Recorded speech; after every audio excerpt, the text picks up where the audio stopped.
for joining today's CITA meetup. I feel really happy because that's the first time of meetup in 2025. And today, we're really happy to invite Justin.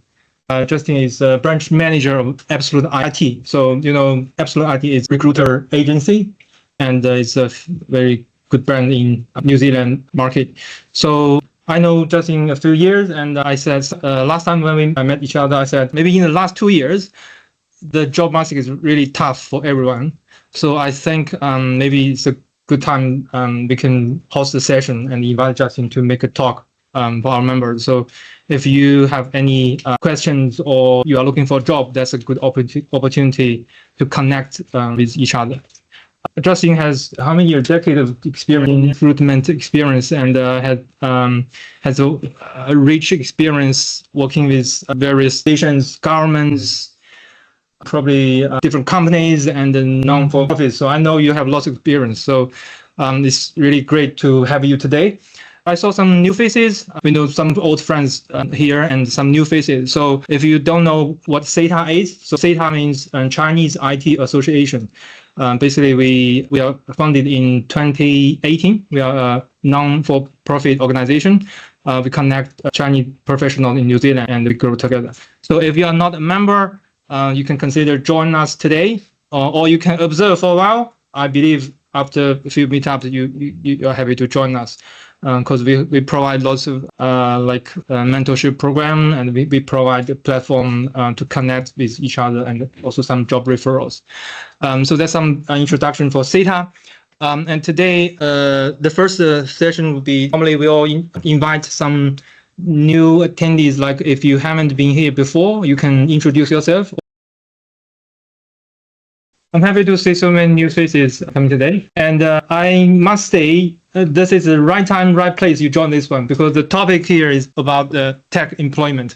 So I'm pretty sure Justin will give some insights and share his experience and knowledge, maybe latest trend and any required skills, how to secure a job in New Zealand. So I also forgot to mention that today's food and soft drinks are all sponsored by Justin, by Absolute IT. So if you're looking for a job or you want to look for some new opportunities, contact Justin, okay? That's my request, please. Thank you. Okay, I'll hand over to Justin. Okay. Awesome. Thank you, Jody. Pleasure to be here. This is my first speaking engagement for the year, so excited to get out and about. And I've brought my colleague, Paul Kelly, who's in the corner. So at the end, if you need to come and speak with either of us about anything recruitment, happy to chat. And we'll get straight into it. So kia ora, nau mai, haere mai. Welcome to our Tech Employment Market Update. I'll start off with a little overview. So Absolute IT has been around in the recruitment space in New Zealand since the year 2000. We've got offices in Wellington, Auckland, Hamilton and Christchurch. And we're part of what's called the Accordant group. So Accordant also has Madison Recruitment, Jackson Stone, AWF and Hobson Levy that fall under it. So it covers all different types of recruitment. But I lead our Wellington operation of Absolute IT. I have about 10 years of IT recruitment experience, 8 of which have been at Absolute IT. I have left Absolute twice and returned twice. So I know a lot about our internal recruitment process because I've been through it a couple of times. One time I left for what I thought was my dream job. I'm a massive football fan and got a job at the Wellington Phoenix, which was fascinating, really interesting work. But I had a 6-month-old baby and I was working 80 hours a week. So it was not the most productive use of my time with my wife at home with a small baby. So I manage a team of 5 consultants, one of which Paul is in the corner, and 2 candidate managers. So if you're a candidate reaching out to Absolute IT for the first time or about a specific role, you're likely to encounter one of our candidate managers first. We recruit broadly across all different types of organisations in Wellington. So public, private, not-for-profit, both contract and permanent, fixed term. I have done a little bit of recruitment for Xiaodi in the past at Kiwibank, so filled a couple of roles in his team, and yeah, have enjoyed working with him. So what we're going to start with today is just a little overview of, so twice a year we put out what's called a job market report. We go and survey hundreds of employers and thousands of tech professionals and get a whole lot of really interesting data that comes out from that. We have one that is out for a survey right now. So this data is about 6 months old, unfortunately. If we'd done this in about a month's time, I'd have the fresh data for you that would be out. But this will give you a kind of broad overview. Things have changed slightly, but not drastically. So you can see in the age group of the respondents, the majority of respondents at 33% are between 35 and 44. Unfortunately, the respondents are still 74% male, which is something that we're very conscious of. We're very big on trying to make sure that we're trying to get to a more level of equality around that. And if you look at the years of experience, 43% of people that do our report are senior professionals, 15 plus years. Cool. So in terms of who responded to this report, 37% were public sector employers, 59% private sector, and 4% were not-for-profit. And in terms of the company size, 19% small organisations, 29% medium size up to 250 people, 28% at up to 2,000, and then the massive enterprise organisations at 2,000 plus, 24%. And some detail around the direct reports for hiring managers as well. One of the things that we found when we did the review last year, it came out in October, was that there was still a significant portion of people that were still considering a move. And that's somewhat surprising in the state of the market. The market last year was extremely tough. The toughest that some of the people that have been at Absolute for 15 plus years had never seen before. So while 87% of people were happy, that didn't mean that they weren't necessarily considering a change. And that obviously provides challenges for people that are out of work and are looking to enter the IT workforce, where you've got people that are happy in their jobs, but they would still move to another job. It just makes the competition slightly greater. One of the things that was quite interesting when we did this report was initially that around 91% of employers expected to give their staff a pay rise in 2023. That dropped to 60% in 2024. We expect when this number comes out again for the report in a couple of months that will drop drastically.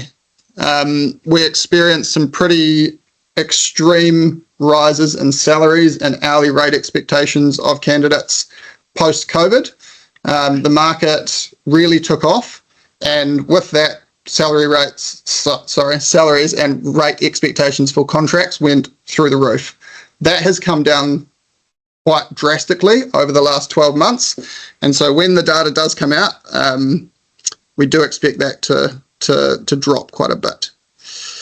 In terms of benefits that people are expecting, the number one benefit was still remote working. That's an interesting situation with a number of government departments and large tech companies going with a probably less flexible approach in 2025. We're seeing a lot more mandates of back in the office, if not 5 days a week, at least 4 or 3 anchor days. Government has been extremely strict on this, and that's come right from the Prime Minister. So it's something that is having to be adhered to quite strictly. That doesn't mean there isn't some flexibility. We're still seeing that tech leads the way for a lot of flexibility around working hours. Obviously, if you're developing code, you don't necessarily need to be in a 9-to-5 role. A little bit different if you're in the IT support space, but it's role by role and it does differ. Cool. And obviously there are other things that get included in packages around career development, health insurance, additional annual leave. All of those things are important, and employers are still placing some weighting on those. But I think for people that are job seekers, the ability to negotiate around those benefits has dropped quite drastically. So this again is going back to data from October last year, but at that point, 94% of tech employers were offering flexible working hours. We don't expect that to change too much around the hours. What we do expect to change is how many days in the office that is expected. And that is going to probably get more and more common for there to be mandates to be back in the office more regularly. So what I thought we'd do is, at first, we'll take a look back at last year, what we saw from a more anecdotal perspective rather than raw data. We'll have a look at what we're expecting to happen this year around the job market. And we'll follow that with trends in both technology and the types of projects that are coming up. I'll talk a little bit about some techniques to make sure that your CV is getting hopefully to the top of the pile, and we'll wrap up with some questions at the end. So if you've got questions, hold on to them, and I will do my best to answer those when we get to the conclusion. So 2024 was a year that we saw a decrease in roles that was pretty unprecedented in Wellington. Economic uncertainty, central government cuts, and a focus on retention over recruitment for a lot of organisations meant that roles were few and far between and they were hard to come by. Absolute IT traditionally had about a 60% focus, I guess, for lack of a better word, on public sector roles, and central government basically meant that our central government jobs were limited to a handful. Public sector kept us going, and a lot of that was in the contracting space over permanent, but it was an environment where government and private both downsized at the same time, and that's unprecedented. Even the GFC back in 2009 was not to the same degree of what we saw in Wellington last year. So, looking forward to this year, I can tell you from 6 weeks of being out and about and talking to hiring managers, talking to business leaders, this year will not be as tough as 2024 was, which is a relief for everyone in this room, I would imagine. There are a number of projects that got put on hold last year as cuts took place, as restructures happened, as government was forced to downsize or reallocate budgets that are kicking off again this year. Even organisations like Health New Zealand, Te Whatu Ora, where they're still going through significant cuts, there are still projects that are kicking off, and we're still getting requirements to put people into those types of contract roles into there. Economic growth and innovation is going to drive a lot of creation of new roles. I think with interest rates dropping, there is a renewed confidence for business leaders to invest in their people, and Wellington has always been a city where innovation thrives. I've worked with a number of startup organisations over the years that have done extremely cool tech that started off tiny in a garage and is now on the global stage. So I can give you a couple of examples around that. I've done a lot of recruitment for an organisation called Volpara. For those of you in the AI machine learning space, they focus on AI machine learning breast cancer detection, and it's amazing technology. They started in a garage in Mount Victoria by a scientist, and about 18 months ago were acquired by a South Korean med-tech giant, and they are now a global organisation. I met up with their chief people officer today. They're hiring in the US, they're hiring in New Zealand. There's lots going on. Another one that was quite cool that I did a bunch of recruitment for is an organisation called Kogo. I don't know if any of you have heard of Kogo, but they created a tool for individuals and organizations to be able to effectively map and track their carbon usage through their transactions. So it integrated with banks, and you were able to track how much carbon you were using per transaction that you did. Very cool tech, and just a couple of examples of organizations doing cool things in Wellington. We are expecting, with more roles kicking off, more projects kicking off, that there will be a more competitive talent market for organizations, and there will be continued skill shortages. Even though the last couple of years have been harder for job seekers, there are a couple of types of roles that we've continually had demand for, and I will talk about those in a second. So the number one, and probably what I've done the most in the last 3 or 4 years, is security. Security is an area that seems to be constantly underfunded, and it's an area that over the last few years organizations have started to work out how important it is. A few years ago, I don't know if you guys would remember, but there was an incident with the Waikato District Health Board before all the district health boards came together with a security breach, and it basically shut down the entire DHB in Waikato for a number of weeks. It was pretty drastic. And sometimes it takes an event like that to help senior leaders to understand the importance of investing in areas like security. We have done a number of hires into SOC teams, responding to security incidents, all the way up to a Chief Information Security Officer, and kind of everything in between. Software development continues to be an area that there are still shortages in. It depends to some degree which kind of software development you've specialized in. It's going to be interesting to see what the prevalence of artificial intelligence does with software developers, because I think there's already conversations that I've had over the last even week where managers have gone, I had a team of 10 software developers, but then I cut it down to 7 because I could do a whole lot of it with AI. So that is not happening everywhere. It's not happening in government. Government is a lot slower with that type of uptake. But I do think that is an area that over the next 5, maybe 7 years, that we will see possible changes around how much of a skill shortage there is. Currently, if you're doing full stack .NET development with React on the front end, there's demand for you.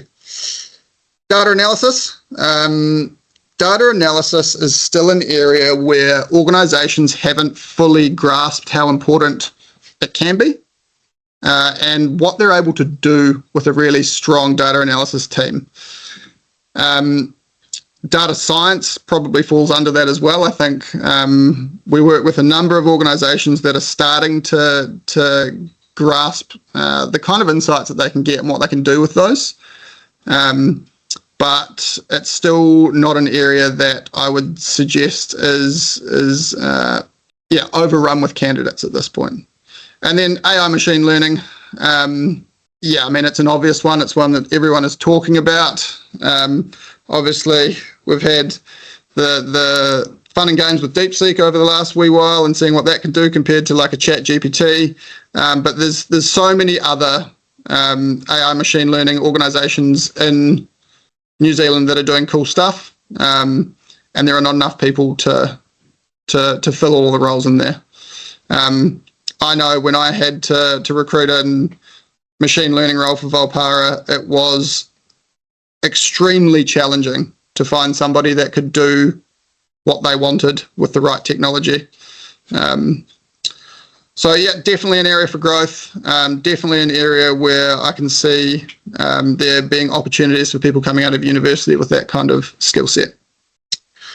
Project work. So this is always an interesting one, because I think when we talk about project work, we're generally talking about contract roles. And for those of you that are experienced in a skill set and can go and hit the ground running on a contract role, these are the kind of areas that that we see a lot of work. So one is a migration to Windows 11. Windows 10 goes out of support in October this year. We internally have just done a migration to Windows 11. I would suggest it didn't go as smoothly as it possibly could have. And some of us are going, take us back. But anyway, again, migrations to Snowflake, a lot of organizations are, I don't know if experimenting is the right word, but making a move of their databases up into the cloud.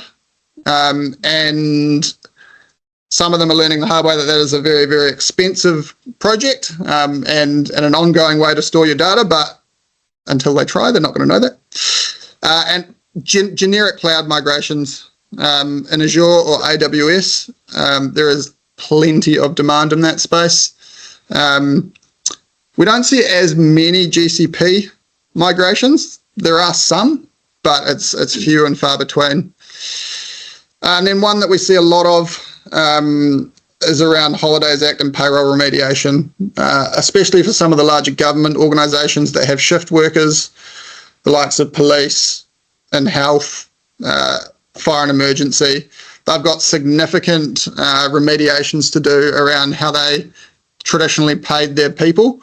And I was meeting the CIO of fire and emergency today, and he was just saying that his number one priority is getting their payroll remediation program sorted, because it's been a number of years where they've been trying to get it right, and the complexity involved in making sure that everybody that has strange overtime included and works night shifts and XYZ is paid correctly. It's a massive challenge for them. So if you've got skills around any kind of Holidays Act or payroll remediation, there is plenty of work there for you.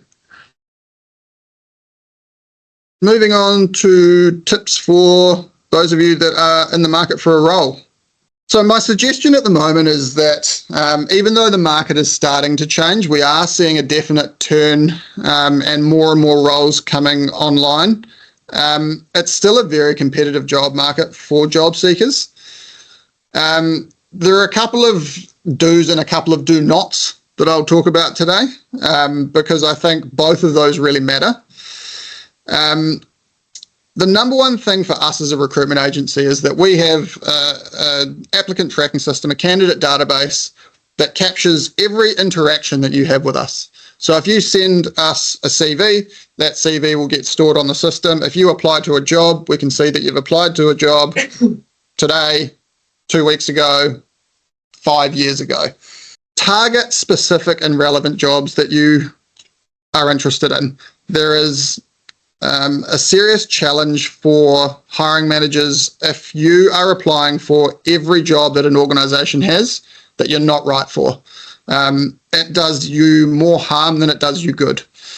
And so some people have an opinion that, you know, the more you apply for, the more chance you have. I would argue it's the opposite. I would say target 1 or 2 at specific organisations. And when you go through that process, take a bit of time. Look at the job description, look at the job ad.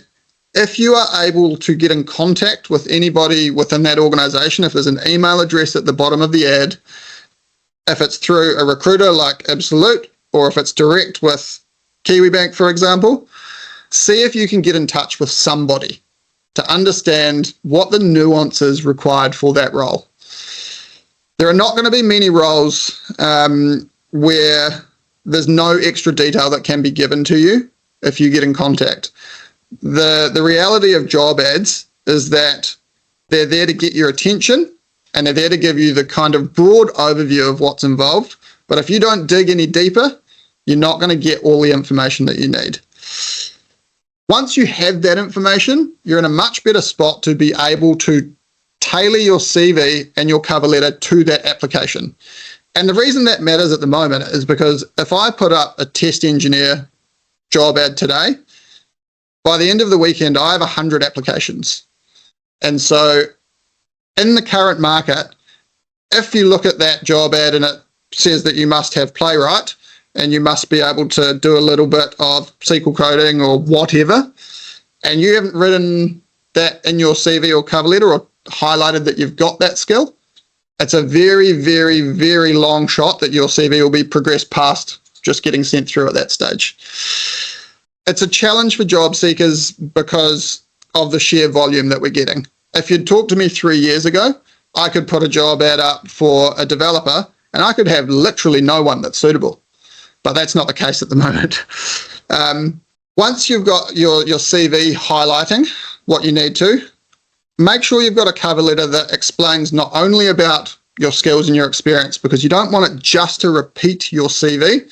You want it to talk to the fact that you are going to solve a problem and make a difference, probably in a number of different ways, with your skill set, with your personality, and with your experience.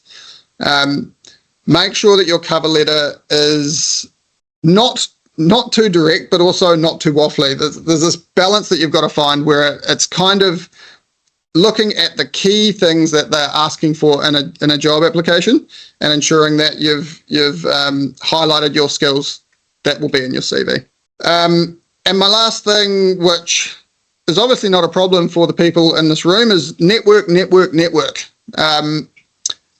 You would not believe the amount of times that people get jobs through their personal relationships or professional relationships rather than going through a Seek or Trade Me or government jobs. People, to some degree, like to hire who they know. It limits risk, and you also have an understanding of how people would fit into your team from a cultural perspective. There are obviously a number of meetup groups you can attend. If you're a .NET developer, talk to Jody about his other .NET meetup group. And there are a number around town. It also applies to recruitment agencies. So there will be, 50% of the jobs that we get in that we don't advertise. And the reason for that is we'll get a job come in and we know who can do that job straight away. So Paul had a job that came in, Monday? CV across Tuesday of a person that he knew and that was interested, and then interview today. Albeit she didn't get the job, but the point being that it was all about her network with us. That meant that we could get her through that process nice and quickly. In order to build a relationship with a recruiter, the challenge for us at the moment is that there are so many job seekers that are so keen to try and get to the front of the queue for the jobs that we do have going. Make sure that you have, make sure I get my wording right around this, make sure that you've understood a role that you're interested in before you come and talk to us. It's really, really challenging for us to be able to meet everyone that wants to be met. And while I would love to do that, it would take my entire time in my week to do so. Have a target role that you're interested in, see that we've got it advertised, find out who it's with, if it's with Paul, if it's with me, if it's with Ben Dixon, who's one of our candidate managers, and reach out and try and organise a chat. If there's a role, we will definitely be interested in talking to you about a specific role. For a generic meetup, it's a lot more difficult because with the work we've got on the go, we've got to be really focused on ensuring that we've got the right people for the roles that we have on the go.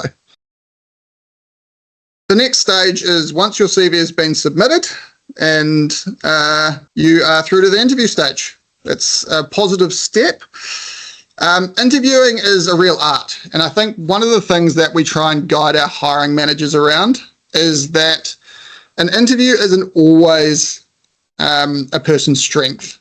And I think one of the things that we try and have conversations with hiring organizations about is the structure and the process and how we can set up an interview process that actually reflects the skills and the experience of the person that they're going through a process with.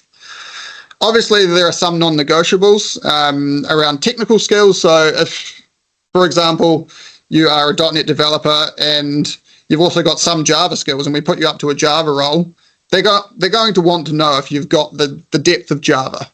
But if we talk generally about going through these processes, I think the key thing for me And this even is when we meet candidates. The first impressions really count. So a warm greeting, a firm handshake, or not firm handshake, and eye contact's really key. Make sure you know as much as possible about the environment that you're potentially going into. Have a look on LinkedIn, look at the manager that you're meeting, look at the background that they're coming from, research the company, know what they do, and if you can do any research into the team and the kind of work that they're doing, even better. That's not always possible, but as much information as you can have is key here. There is nothing worse than us having a candidate go to an interview and the first question is usually something like, so tell me, what do you know about Absolute IT? And the person looks at us and goes, absolutely nothing. You would be surprised how often it happens. And sometimes the reason for that, and this is a broad generalization, in technology, often the more technical people are interested in the technical detail of the role, less so about the organization. My advice is to make sure that you understand the environment that you're going into before you go into that interview. There are different types of interviews. A standard process that we would expect for most permanent jobs would generally be a coffee first. That just allows the hiring manager and yourself to be able to get to know each other in a less formal environment. You can chat about what they're actually looking for in this role. You can chat about the team. They can explain to you what they're hoping to achieve by getting someone in. And you can go through your experience in a less formal setting. I know Xiaodi likes to do phone screens first sometimes. Phone screens are also fairly common, but yeah, probably less common than coffees in Wellington. It probably also reflects the fact that Wellington is a very relational city, more so than Auckland, more so than Christchurch. Once you've passed that stage, what we generally see is what's called a behavioural-based interview. And in a behavioural-based interview, depending on the type of organisation that you're going into, they approach them slightly differently. In government, sometimes they will use the competencies that are found in the job description, and they'll want to go through question by question, asking you to show an example of when you've used a certain competency. So, as an example, it could be communication, and you could be asked a question like, can you talk me through a time when you had a challenging stakeholder that you had to alter your style of communication for and how you went about that? One of the most common ways to answer these behavioural-based questions is using the STAR technique. There's a whole lot of information that I can give you on the STAR technique afterwards if you're interested. We've got documents where you can read into it. I'm not going to go into a whole lot of detail now because we can spend about a half-hour, 40-minute session on candidates when you've got an interview to kind of go through this in detail. But to cut it down more simply, STAR stands for situation, so provide some context. Task, what did you have to do? Action, what did you actually do? And R, the result. It provides a framework for you to get the right amount of information into your answer, and it also helps people that either don't like talking as much and would rather have short answers and, move on, to provide some context and some depth to their answers. And for people that tend to go longer on their answers, and that's quite common, especially when people are nervous, it provides a framework for you to get the right amount of information in without rambling. And the last thing is have questions prepared. One of my favourite ones, and one that I will often suggest for people is what is expected for someone to go into this role in the first 12 months? What do you want to achieve for someone who's coming into this? And that shows that you're interested in solving a problem.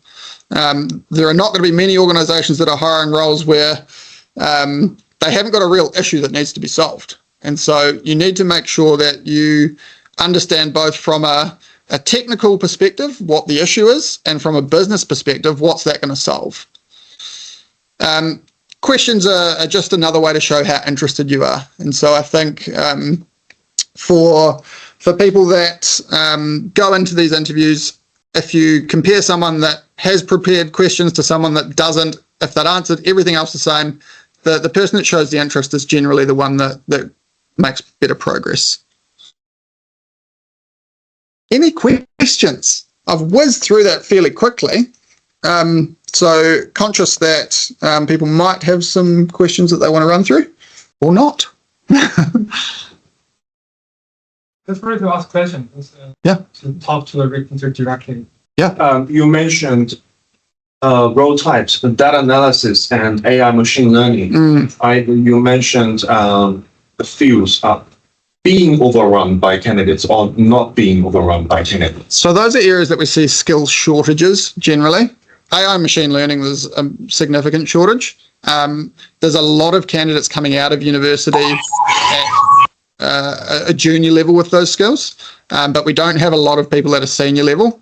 The only way you're going to get them there is obviously growing them through organizations. Data analysis is an interesting one because I think a lot of private sector organizations have really harnessed the value of having strong data analysis. It's not happened as well in government.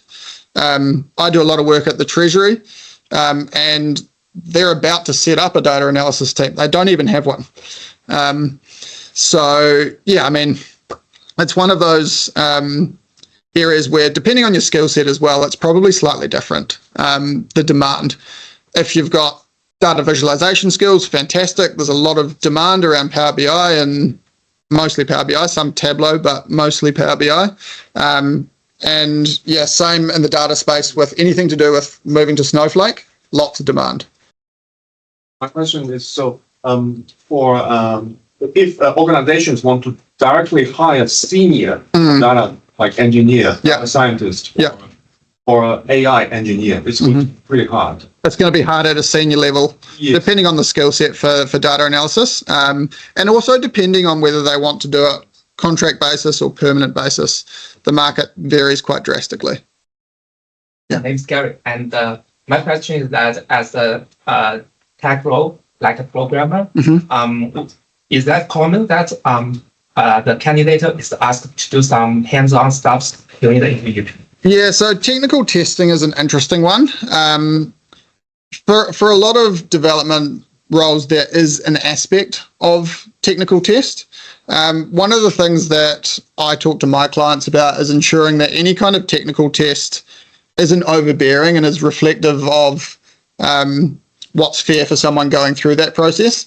I had a long time ago, a number of years ago now, an organization that I recruited for that wanted candidates to do an 8-hour coding challenge.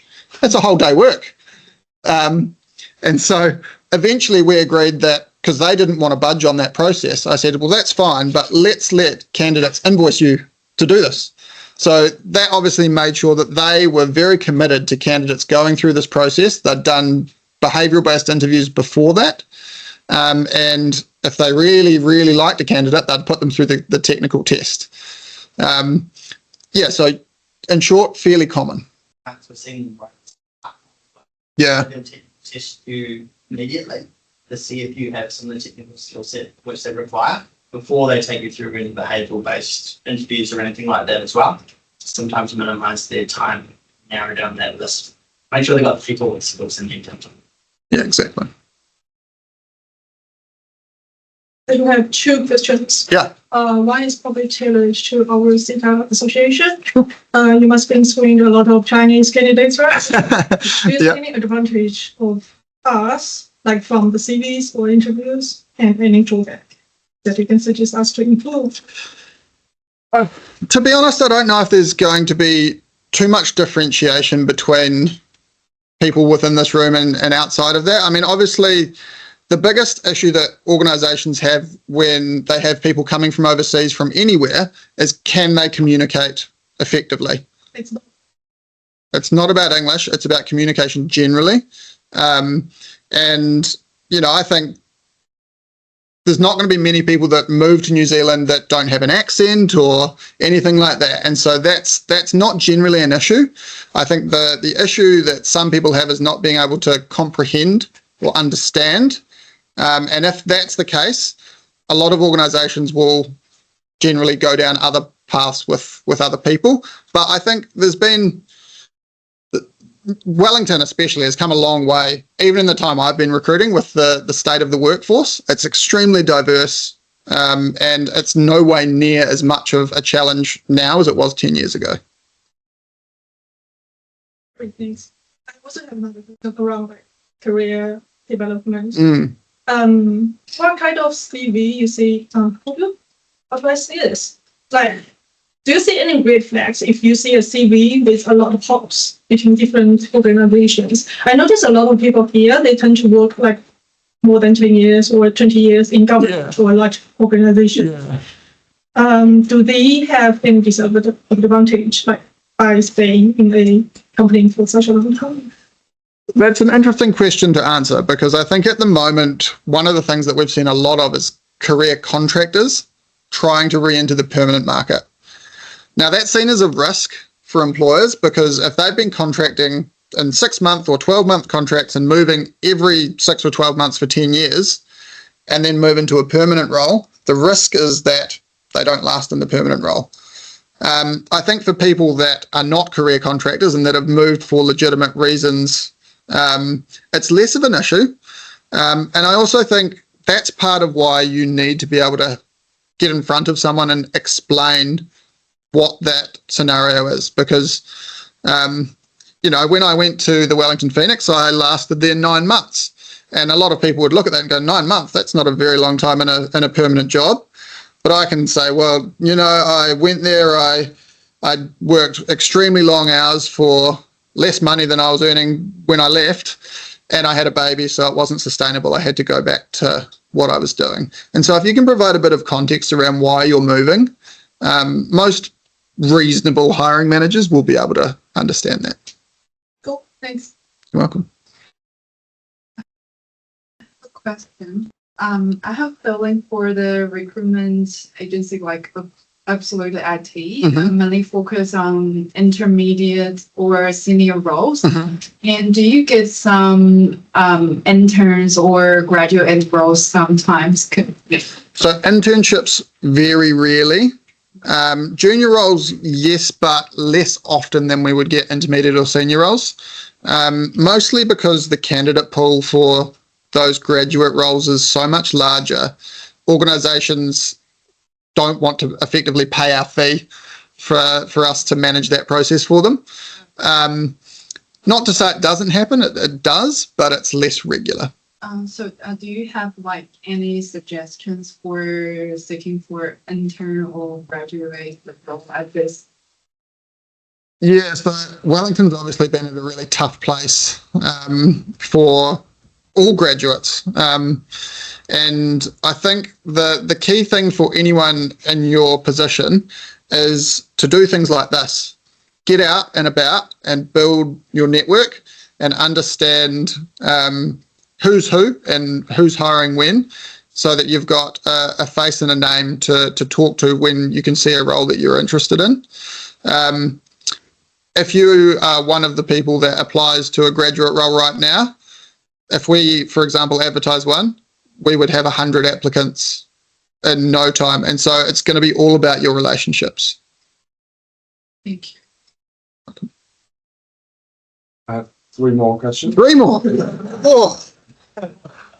First one is, you mentioned data migration, AWS and Azure. Yeah. Do you mean migrating from on-premise to these clouds, or migration between? No, generally on-prem to the cloud. Yeah. Okay, cool. Yes. This is a very specific one. The second question is, in Wellington, what do you think is the most effective way for networking? Yeah. Other than meetup groups. Yeah. You have to get everybody in. Yeah. Obviously LinkedIn is going to be your best network for understanding who's who and where they are. If you've got a network on LinkedIn where you can find out kind of who's in an area that you're interested in, I would reach out on LinkedIn and just ask for a coffee. We do a lot of that with organizations that are hiring.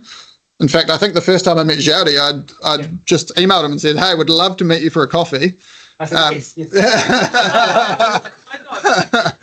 That was probably what, two and a bit years ago, 3 years ago.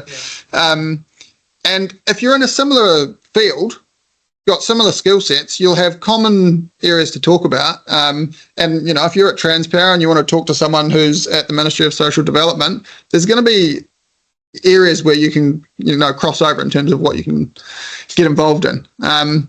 So, yeah, I would suggest just finding people that are kind of good fits. And directly ask in LinkedIn. Yeah. Yeah.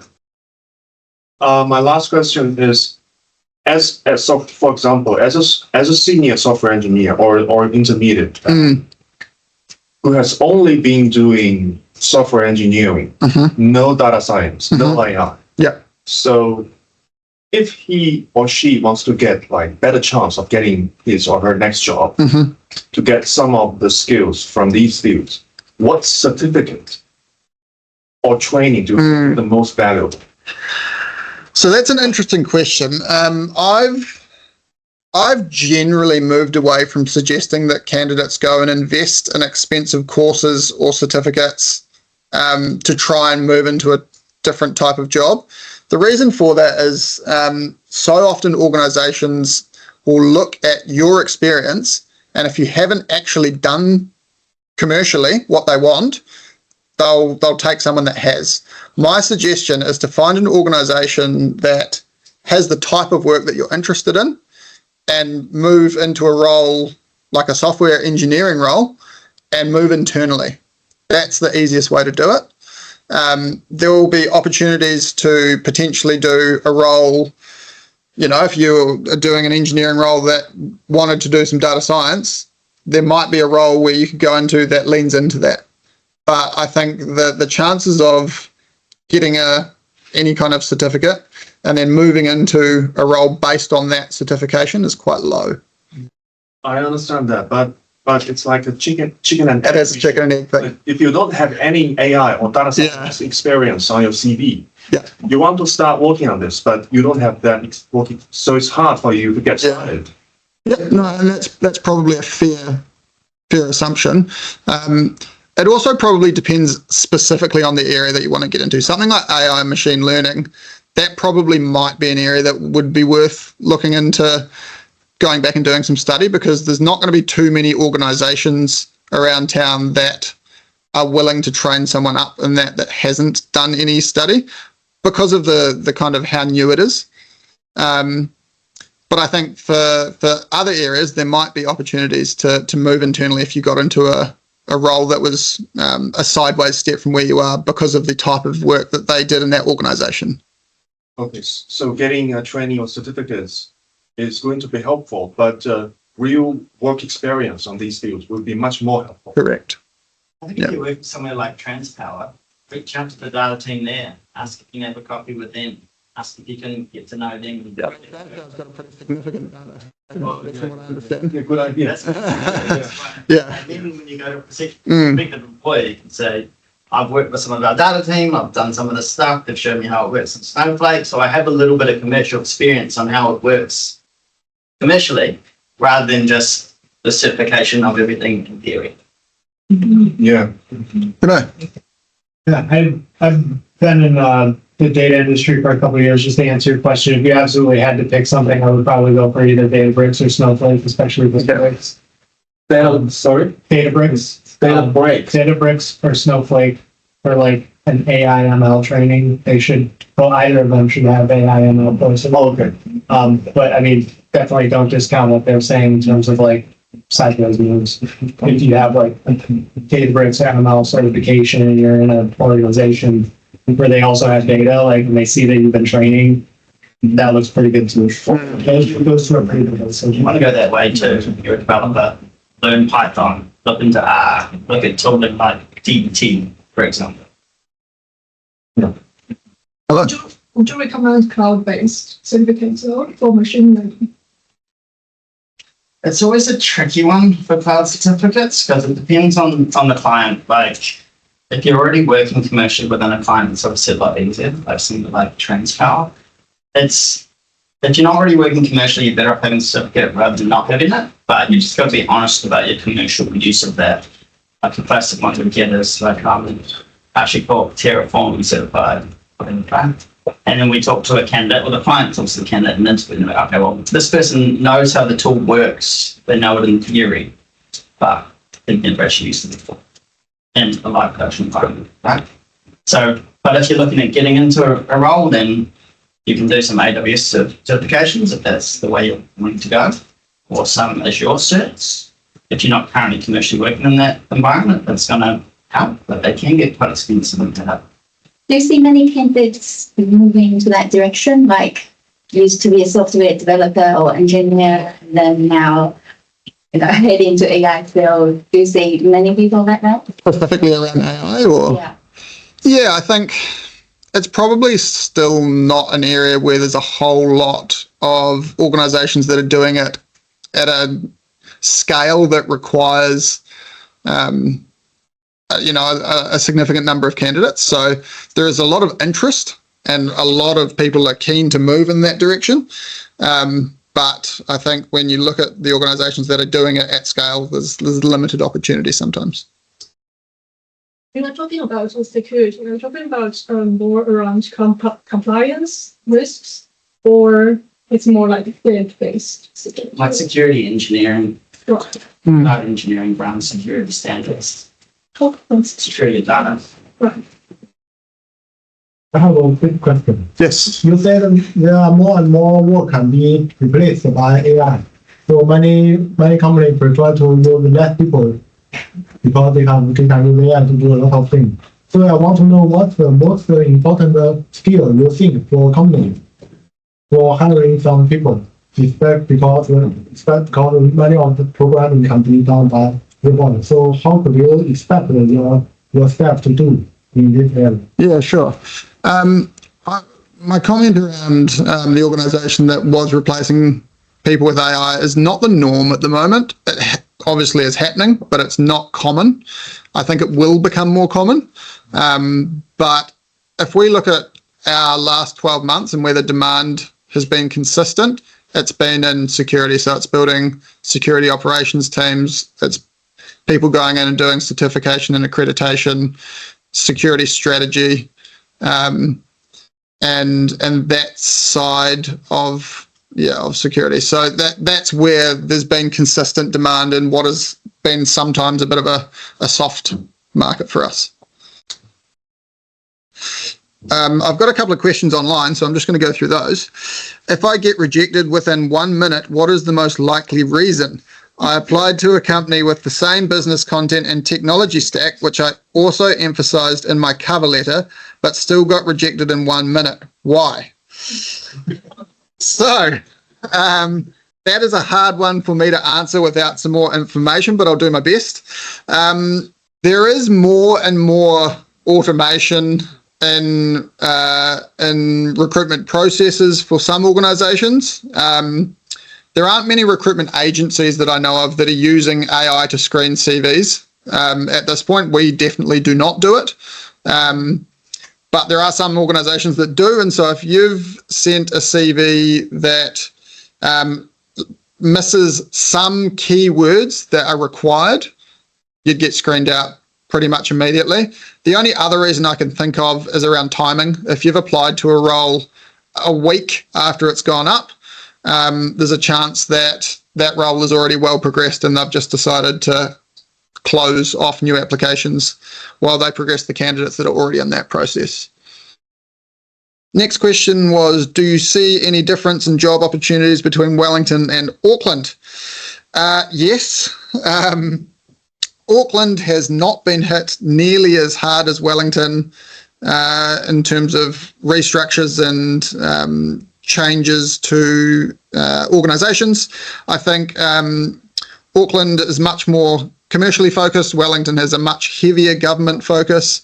If you're not working in government in Wellington, you're probably working into an organisation that works into government. So that's part of the reason that the last 12 months has been so hard, because, you know, if you were at Datacom, government was probably your biggest client. And so with government shutting down effectively, that's meant there's been a flow-on effect to a lot of private sector organisations. Auckland hasn't had that to the same degree. A lot of the big private organisations have their headquarters in Auckland rather than in Wellington. Oh, yeah. Is it true that the market rate is dropping in recent years for juniors? Not really, from what I understand. We'll get a better sense of that from our job market report that comes out in a month or so. I think we have seen pretty consistent salary levels for juniors. There was probably a period where organisations were willing to pay over market rates to get juniors 3 or 4 years ago during COVID times. It's probably reverted back to the norm rather than dropping to anything that was below the norm from there. I placed a junior developer into a government organisation who had 1 year's experience on 95k. That is not normal. Most 1 year developers were earning around the 75, maybe 80k. So yeah, I wouldn't say dropping, I'd say reverting to what was normal after an unprecedented spike. Anything else? Yeah.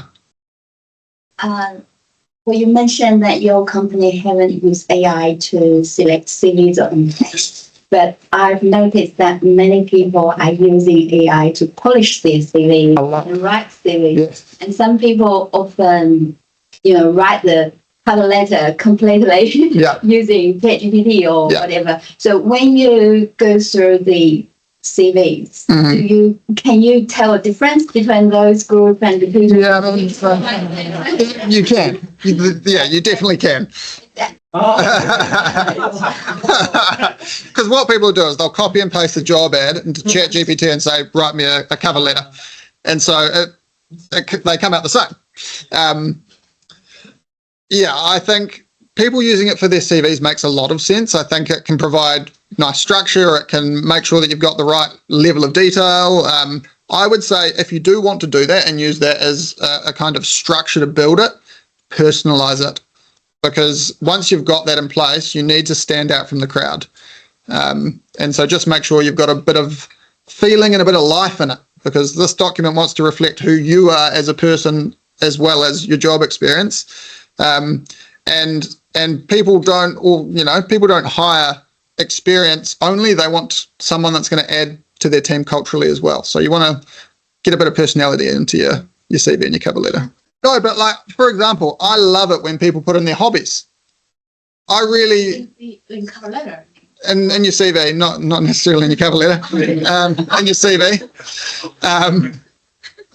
You see some really, really interesting and hilarious things that people are into, and it makes you remember them, and it makes you want to know more about them. And so I think that's the key with this. You've got to think as your CV, it's a way to get in the door, get a foot in the door.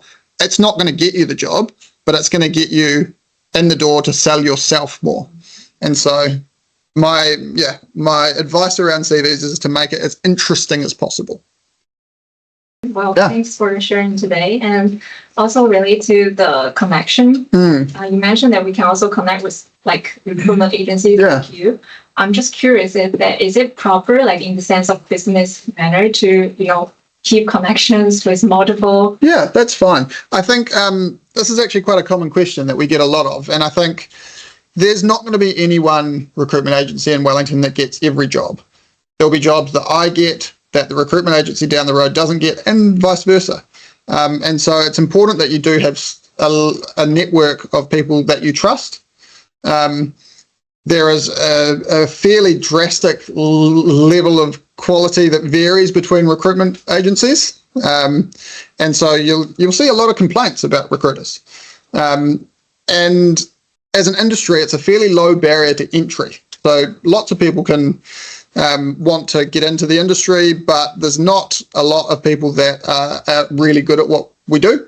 And so I think find people that you trust, and you'll get a kind of broader spectrum of roles that you'll get access to from that. Hello. I just have a question on the trained junior and grad roles. Yeah. Because I was talking to a relatively large organization, and they are very senior focused, Mhm. and they said they're trying to flatten their structure down. Mhm. So I'm just wondering if that's the same for most like other organizations as well, or is it the opposite?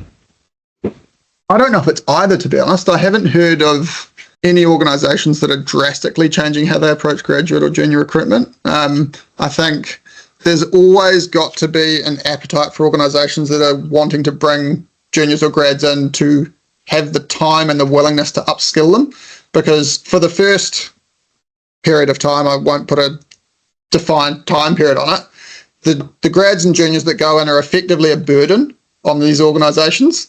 And I'm not saying that in a negative sense, because everyone goes through that period of not being able to deliver at the same level as someone that's in a senior role, and that takes time.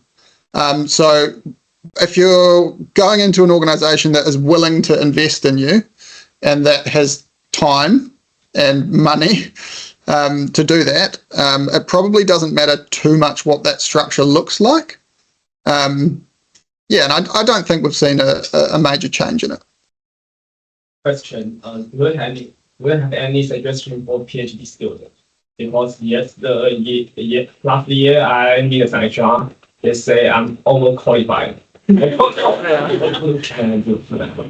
Yeah, so PhD students are an interesting one because you do come in at a higher level with obviously more skills, but without the commercial experience. And so it's often an area where it's a struggle for organisations to work out where you fit. My suggestion would be to target roles that are very, very close to what you've studied, because I think if you have, what's your PhD in? AI. So if you go for a help desk role, they're going to look at that and go, going to get bored really quickly. But if you could find an organisation, even if the organisation didn't have a role that was directly related to your research, if they were an organisation that had an aspect of AI and machine learning within that organisation, it's a much higher chance that you're going to be someone that they are willing to put into a role that, might not seem like it's at the right level for you to get a foot in the door. Because sometimes that's all it takes. It's getting into an organisation, proving your worth, and then growing within it. But yeah, I fully appreciate that it's more challenging for PhD graduates than a lot of other graduates, and we see quite a bit of it. So yeah, we can talk later if you want to talk later, because it is a challenge. Is there another question? Yes. You mentioned about hobbies earlier. I'm just wondering, do you see any trends on like what kind of hobbies are more so friendly than others? I think that because I have seen like people's CVs with very strange hobbies. Oh, we see all sorts. Yeah, Paul, can you think of any hilarious ones we've had recently? We have some memorable people that put like laughing and stuff like that on there, or like live action role play. I think it's like when you dress up in medieval costumes and fight each other. But I